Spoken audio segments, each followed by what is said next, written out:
And I think it would be the best case scenario for a guy like Drake May having the reliable guy that you gave a nice little deal to last year, coming back off an injury with 1,000 yards, but also getting A.J. Brown, a guy that's won a championship, has the size, played with Mike Vrabel. I mean, there's a lot of intangibles there about why to like A.J. Brown, who also wants to be here, by the way, or at least hinted in the past that he wanted to be here. He wanted Bill Belichick to draft him. Instead, they went with N'Keal Harry. That stinks.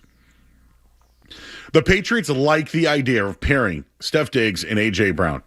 According to Mass Live, of course, Mark Daniels, Karen Gregan, one source said that if Diggs wants to remain in New England, he must restructure his contract to lower the cap hit. The Patriots are willing to give him an incentive-laden deal that allows the veteran to earn back money if he produces. A second source predicted Diggs would be unwilling to restructure his contract after leading the Patriots in multiple receiving categories. The team has discussed how they could replace his production. That's a sticking point due to a poor receiver class in free agency and the Patriots holding the 31st pick in the first round. So, will the Patriots keep Stephon Diggs, I think, is one story. There's also reports that they're hearing a resolution will happen soon. Well, let's not forget, March 1st is on Sunday. And Stephon Diggs is due a $6 million roster bonus. And I think they're trying to get something done. And when that gets done, could potentially you see A.J. Brown come over from the Eagles. Now, there's a lot there. There is a lot there. I think there are other teams that could be in the running for A.J. Brown. I think Buffalo is one of the big teams. I don't think Harry Roseman is just going to give A.J. Brown over to Mike Vrabel. I think if they agree to a deal, let's call it like a DK Metcalf deal or an old Diggs deal. The old Diggs deal is, I think, 2nd-round pick and a 5th-round pick. It's going to be more than that. And now, maybe not draft compensation. Like, could you swap your 31st for their 2nd-round pick? Absolutely, you could do that. Maybe there's something to that degree. But I think you're going to have to sweeten the deal in order to work with the Patriots. Right? It's almost as if Philly's over his act. Nick Sirianni doesn't know where he's at or where his future is. They still have a really good receiver in Devontae Smith. Can you imagine them playing together, though? Forget about the money and the contracts. Let's just talk ball for a minute here. Imagine A.J. Brown on the left, Steph Diggs in the slot, Kayshon Boutte on the outside. It's a really, really good wide receiver group. You got your veteran in the middle, your young guy on a rookie deal who's looking for an extension, and someone that's been paid looking for a new scenery and probably more balls, more receptions, playing with a quarterback maybe he likes better than Jalen Hurts. I just think it's really good for Drake May. We saw what Drake May did with Matt Collins, who's still under contract, by the way, with no guaranteed money. Could also be in a deal like that. But throwing to a big receiver, right? I just feel like it's a really good match. But on the field, it looks pretty. Those two playing together, mixing in Kyle Williams in that bunch, it looks good. Can we talk about what could go wrong in that scenario, though? Stephon Diggs, comfortable, right? Showed a lot of leadership qualities this year.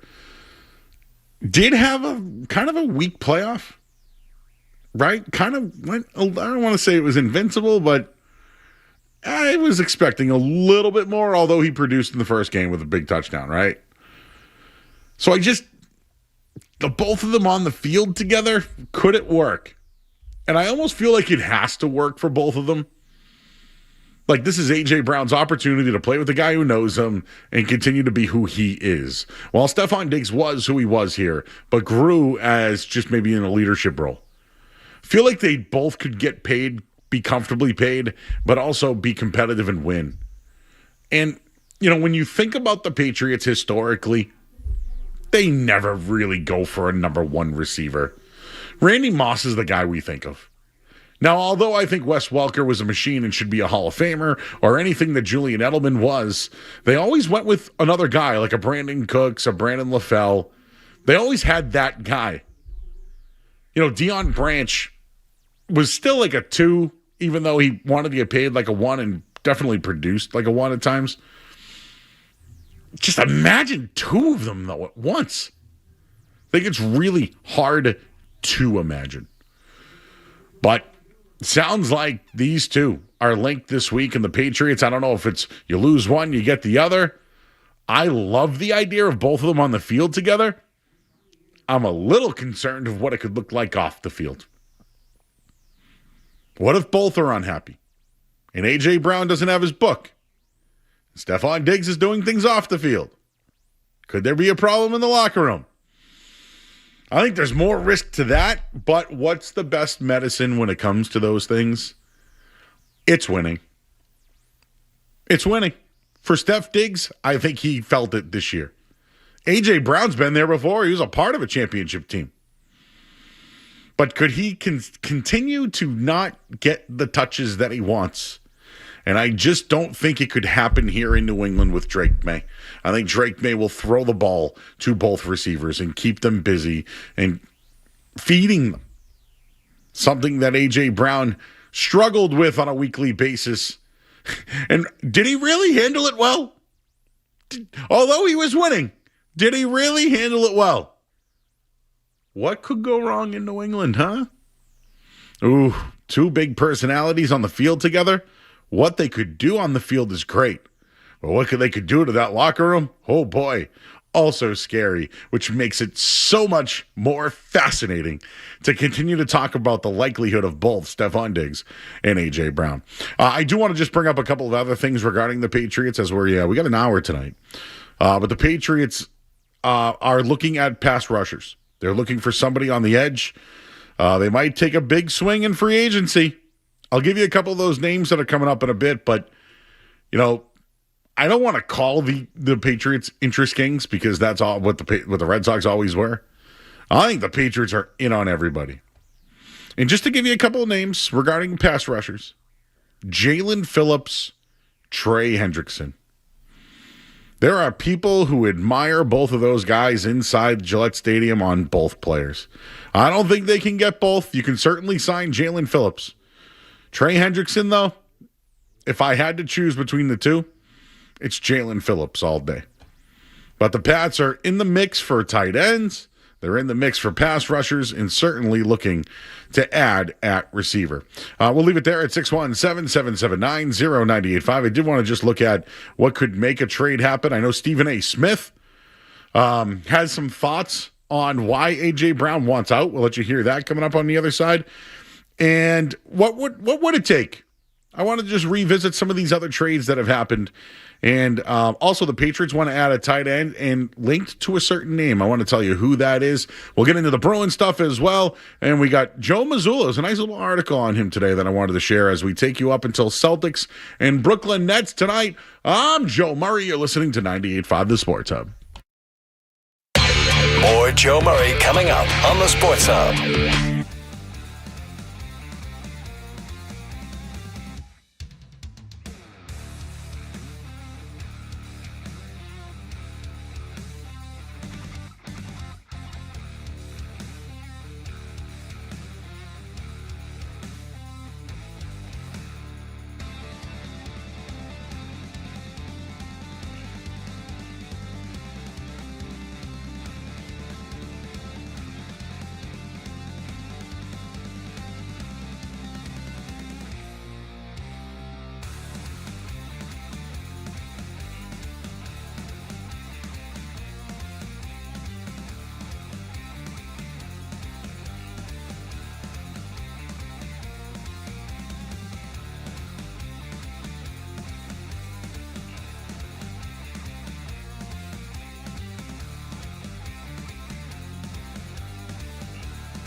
been in 4 straight 1,000-yard seasons with the Philadelphia Eagles since he arrived there.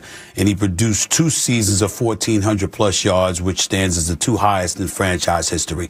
So there's a level of production there with A.J. Brown that we can't argue. But it's because of that production that there's so much trepidation surrounding him, fellas. And I don't think this is a place that he wants to be. Let me be very, very clear about what I'm about to say. With both Peter and Lewis on the screen, me looking right at y'all. I don't believe that A.J. Brown believes in Jalen Hurts.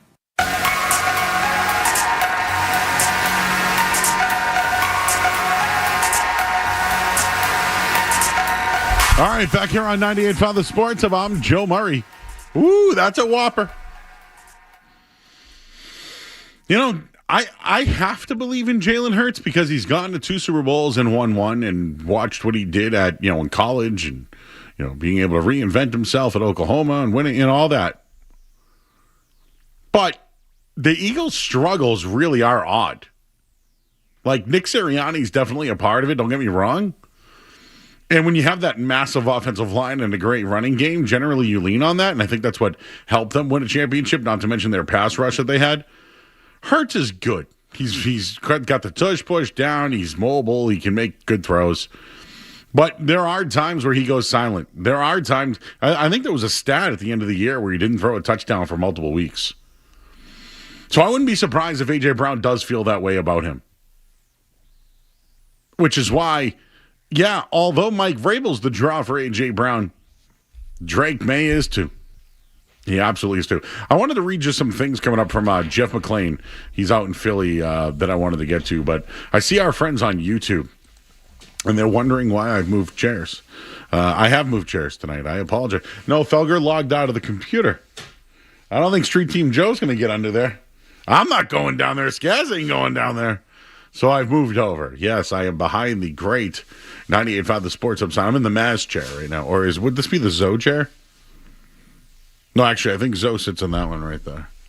I can tell because it's a little bit of a cleaner area over here. But also wanted to just mention something that came over from Gabe, who listens every night.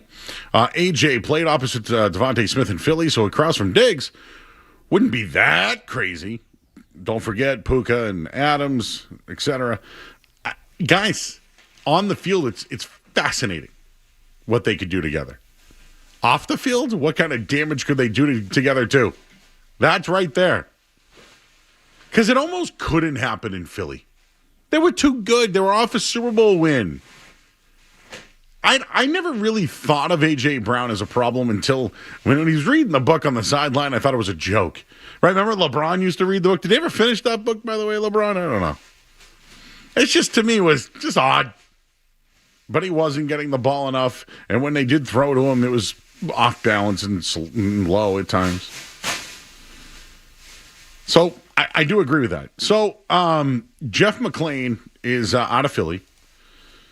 He had a couple of things regarding A.J. Brown that I thought was interesting. McClain notes that it's unlikely Philadelphia accepts anything less than what Seattle received for DK Metcalf, which was a second-round pick, or what Buffalo received for Stephon Diggs, a second and a fifth-round pick. So he continued on by saying this week, the Eagles are assessing A.J. Brown's trade market, but don't expect Howie Roseman to just give him away. And that was about 7 hours ago. He just tweeted this recently, within the last hour. As the headline of the story suggests, his story, he's been consistent in saying for weeks, I still believe the prospects of Eagles trading A.J. Brown are around 50-50. A few weeks ago, I was leaning slightly less than 50% that he leaves. After Howie Roseman and Nick Sirianni did their pre-NFL Combine media tour, I started leaning slightly more than 50%. Now I'm back to slightly less. He said when he filed his story yesterday, he had a high-ranking member of one of the teams that would be interested in Brown express exasperation with Eagles' asking price. The asking price was believed to be a first and second-round pick, which is just no. He put a third-round value on Brown, but my guess is that was a little bit of a posturing, just as Howie Roseman's initial asking price is probably the same. The difference suggests how far apart the Eagles are from potential offers at this stage. We're still in the early process, even if the start of the league could build momentum towards a decision by the Eagles. That's a move that Roseman off his initial asking price, but he's a master at grinding out close to what he wants, even if potential partners have become more cautious in doing deals with someone who has won so many. Nevertheless, Roseman's public messaging has been consistent and does represent his messaging to teams, that he needs to be convinced it's in the Eagles' best interest to move on from a great player. This is what I meant by they're just not going to give Mike Vrabel A.J. Brown. So based off some of those comps, right? I honestly, and I'll look up let me look up the Eagles draft picks this year because I'm actually kind of interested in what they have. So the Eagles have 23 and 54. I can see the Patriots trading 31 for 54, meaning Patriots get A.J. Brown, Pats swap 31 with the Eagles for 54, but also give them like a third-round pick. I'd also try to sweeten the deal. You have Mac Hollins on the last year of his deal who's been there before. Maybe he's a fit for a stopgap for a year. Maybe you give him Pop Douglas, something to that degree. But it can happen. Again, Diggs was a second and a fifth. What about here? You do the swap. They move up to the first round. You move back to 54. Maybe you give them a third, which is like 75. They keep 68. Whatever it is, the Pats still got to take on the money, which, I'm sure that they would renegotiate at some point. But that would give the Eagles 3 third-round picks. They'd have in this scenario, what I'm pitching to you. They'd have 2 first-round picks. They keep 54, which is theirs. They would get the Pats.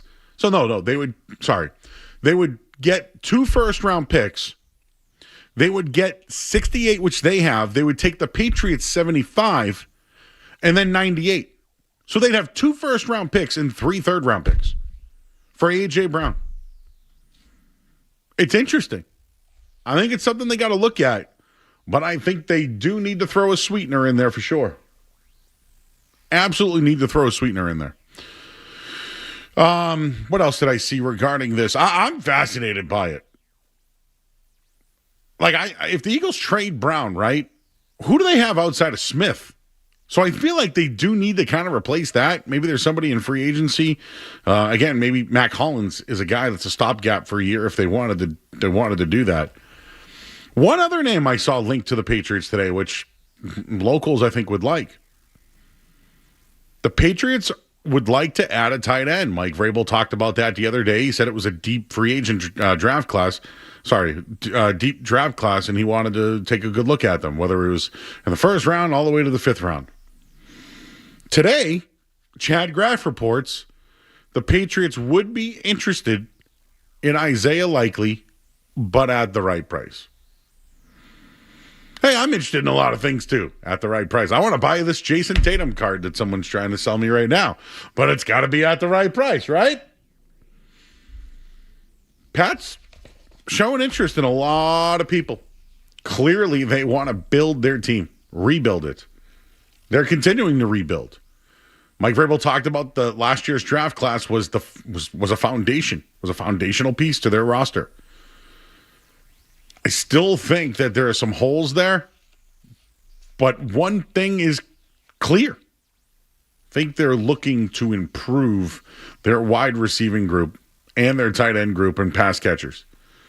I still think they'll need to protect Drake May ultimately, but looks like they're trying to fill one of these premier spots through trade and going for need in the draft. We'll leave it there at 617-779-0985. We're also on YouTube as well. Just go to youtube.com and search 98.5 The Sports Hub. You'll see us right there. I'm on there. I see you guys in the chat. A bunch of people are listening tonight. You got the Celtics and you got Brooklyn tonight. And oh boy, has anybody looked at the betting line on that one? It's large. It's very big.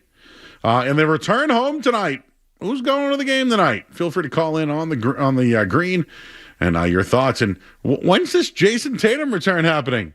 Skaz and I are going to the game on Sunday. Could it be Sunday? We'll be in the house. I'll be ready for that one.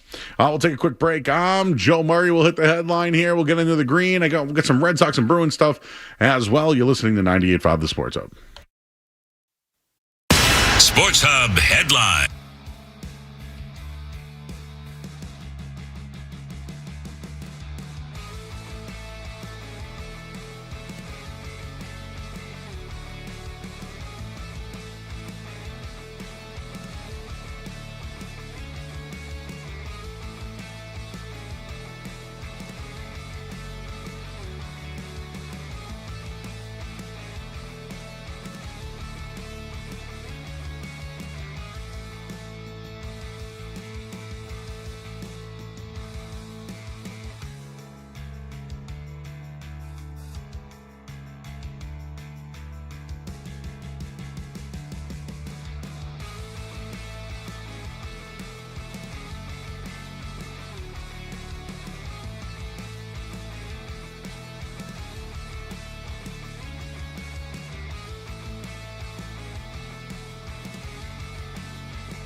combine talk. I got him on right now.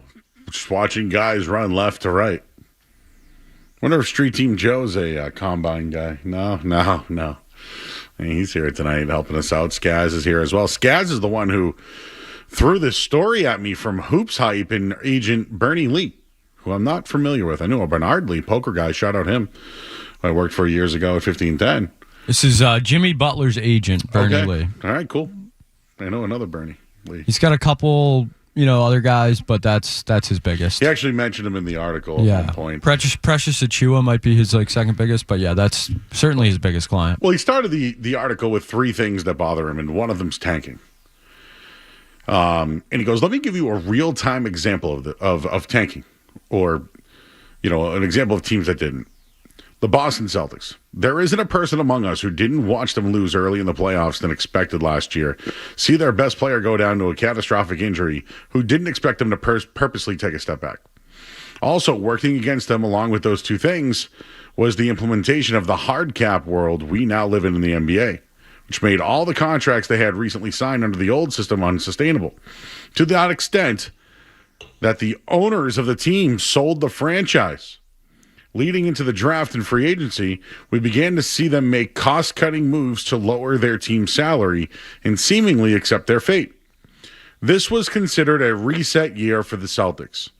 Immediately, history would have shown us that forward-thinking teams that take the opportunity to lower payroll, bottom out, and chase a top 3 draft pick on what we can all see as a transformational draft, the reality is we have seen teams around them with a fraction of the accomplishments not only do this for 1 year, but multiple years to a mixed bag of results and still be undeterred.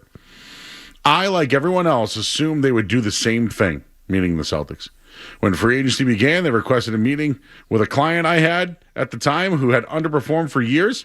I was going to be on the vastly reduced contract with the thought that he could have a prove-it deal and be healthy, his value will return.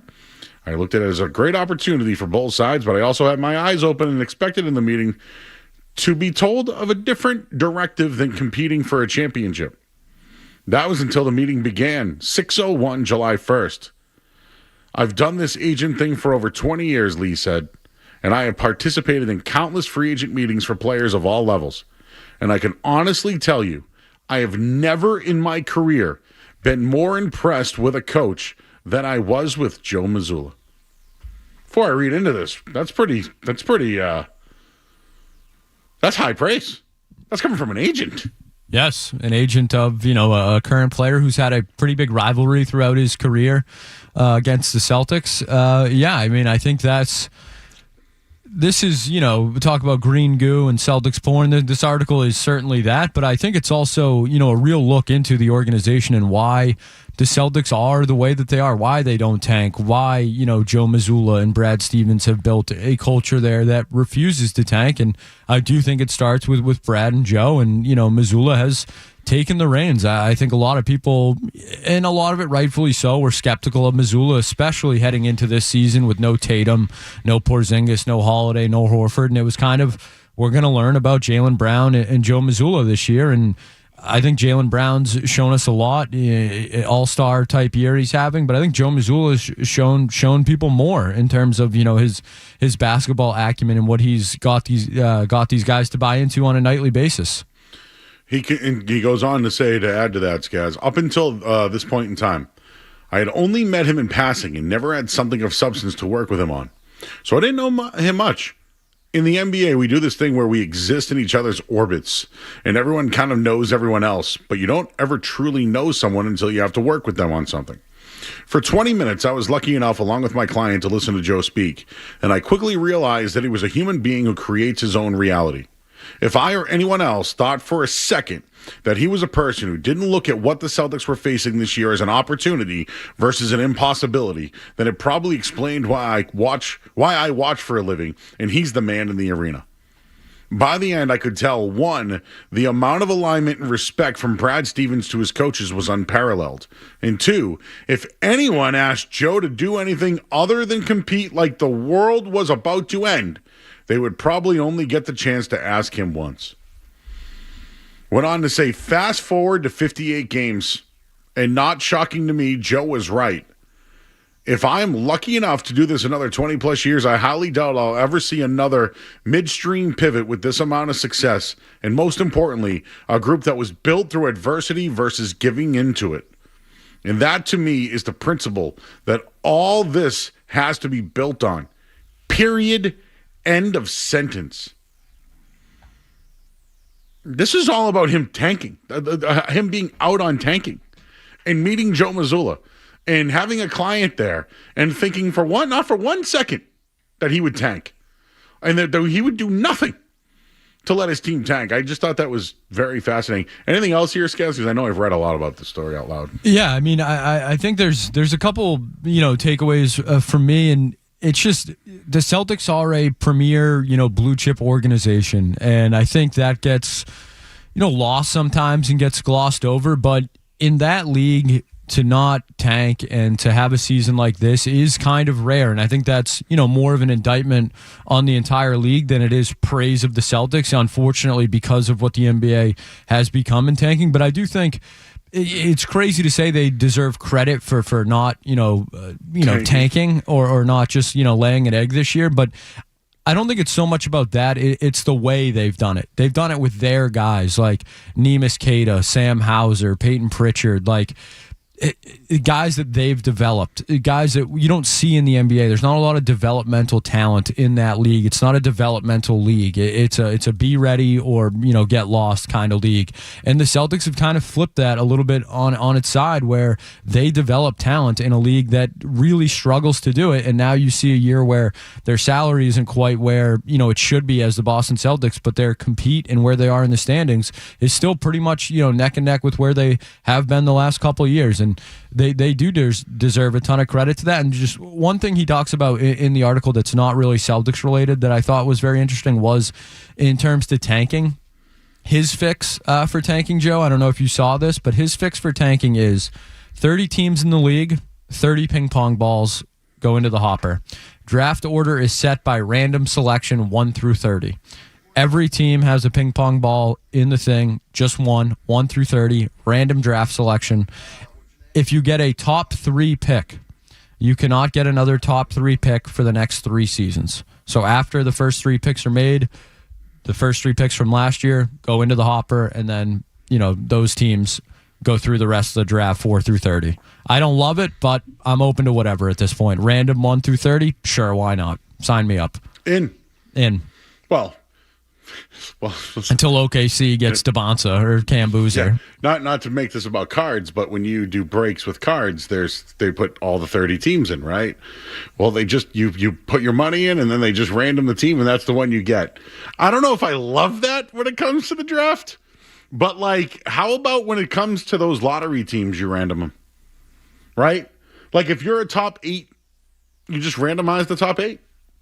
If you're going to tank or be in that spot. There might be a battle to fall into that spot. Didn't that happen with the Mavericks a couple of years ago? Yes. And that's where we're starting to play with the but you can fall into it. It doesn't mean you get it, though. You get a chance. Sometimes that's all you need, right? Look at that. All you need is a chance, Joe. All right, guys. Also, while we're on this, Jason Tatum on Instagram. You see this? Oh, a little post. I don't know what that means. Seems like an ad if I had to make an educated guess. I'm going to say 2, but I'm sniffing. We'll be there, Joe. Boots on the ground. We will be there. You'll find Skaz near the court and me up in the suite because I'm a ticket snob these days with Hooch. There you go. Maybe we'll get you an ice cream, Skaz. There we go, yeah. Maybe I could throw you down a couple of maybe a prime rib or something up there. It's a little early for happy birthday, Joe. I don't know if it's. Oh, that's right. We're going to do. It's a little early for that. A couple weeks. So he tweeted out something called Onside. I don't know what it is. I'm not going to click on it. But the date is 3/1/26, which is Sunday. For those that don't know, I'm sniffing. What's that all about? Remember, they moved this game from 6 to 8 o'clock, so now we're going to be up late. Can always leave early, too, which is probably because they'll beat them, I assume. Someone says they love the 1 through 30 random draw. And then somebody said NBA players are so cheesy. Joe, a very quick deep dive into Onside. It appears to be a men's body care line being launched at Target with Jason Tatum as one of the main spokespeople. A body what? Body wash. What did I say? Oh. Did I not say body wash? A body care line being launched at Target is what the press release reads. $1 billion partnership, apparently, with Onside. Sean Grandy was on Nesson today. Boston has entered the chat. Talked about how, Jason Tatum's return. How, what if it was, guys, what if this was on social media, not part of the NBC broadcast? With that, like Tom vs. Time was Facebook, right? Does it make it more because it's on NBC? I never really thought of it that way. I mean, definitely more of a partnership there. It's not his independent thing, but it does feel like it is a Jason Tatum production, his new production company. He also compared when Jordan was coming back to Scottie Pippen.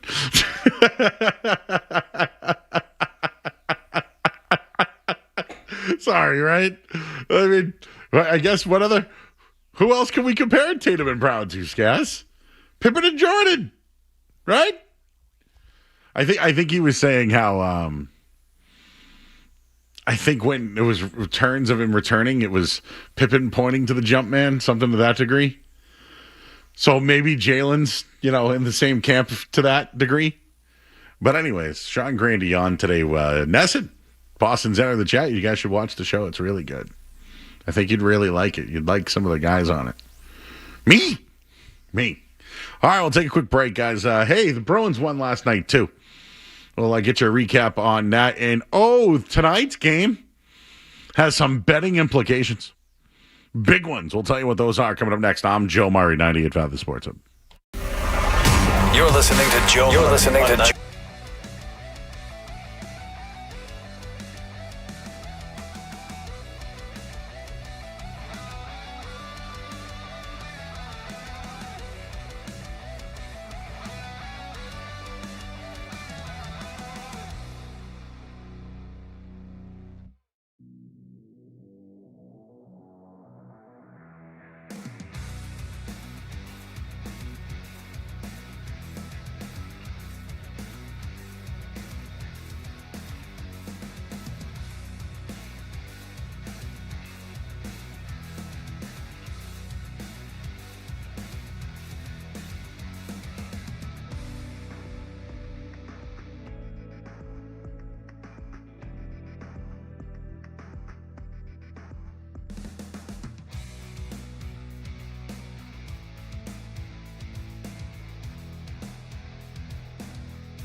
couple of calls. I know some people want to talk, so I know we got to get out of here shortly. But let's talk to our buddy Joey in Kingston, who I only talk to on the weekends whenever he's on, but he must be listening tonight. Skaz, if you can pull him up for me, it's Joey, and he's in Kingston. What's up, Joey? How you doing, Joe? How we doing? Well, actually, while I'm listening to you, I'm waiting for my Chinese food order outside the Royal Garden. Oh. Very small order, by the way. But, no, when you mentioned earlier about the whole wide receiver situation, I could kind of see, I mean, there's one thing my wife talks about all the time, and how Vrabel's just got some connection with his players.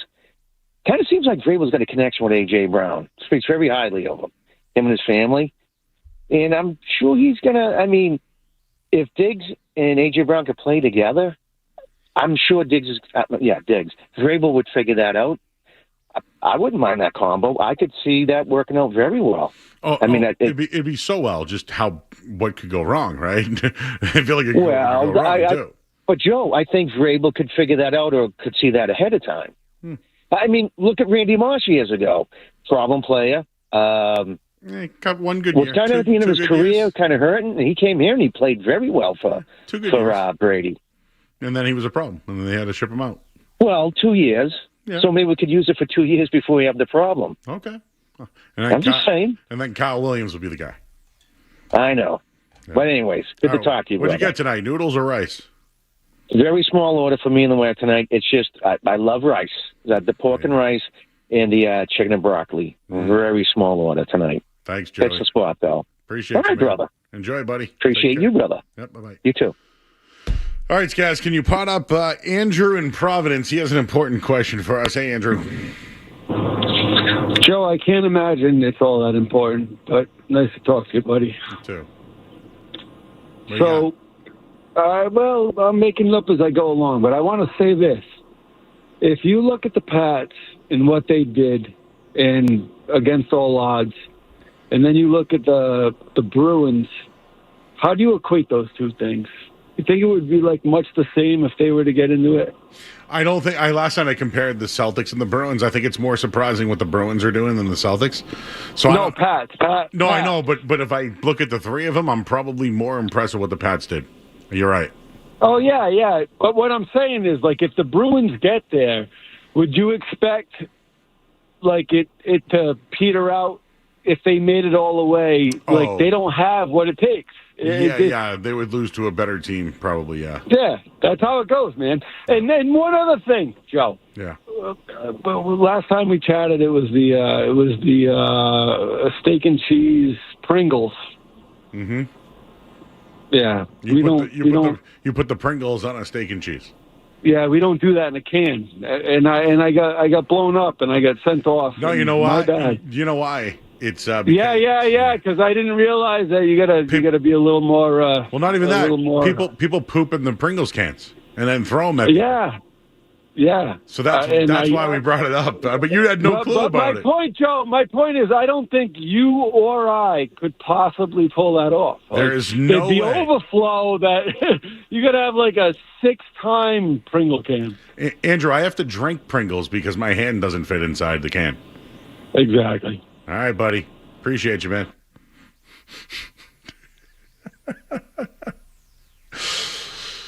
Remember, there was the Portland pooper.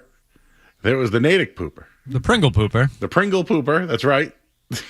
And then there was the Who's Pooping on My Lawn. We also had a ghost pooper, I believe. Oh, the ghost poop. Yes. Skaz, Bruins won last night, yeah. Yes. Played Philly tomorrow. Swimming in that tomorrow? Yep.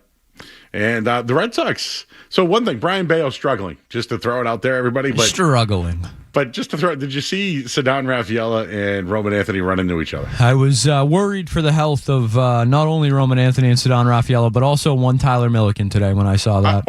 I was worried. Were they down for too long?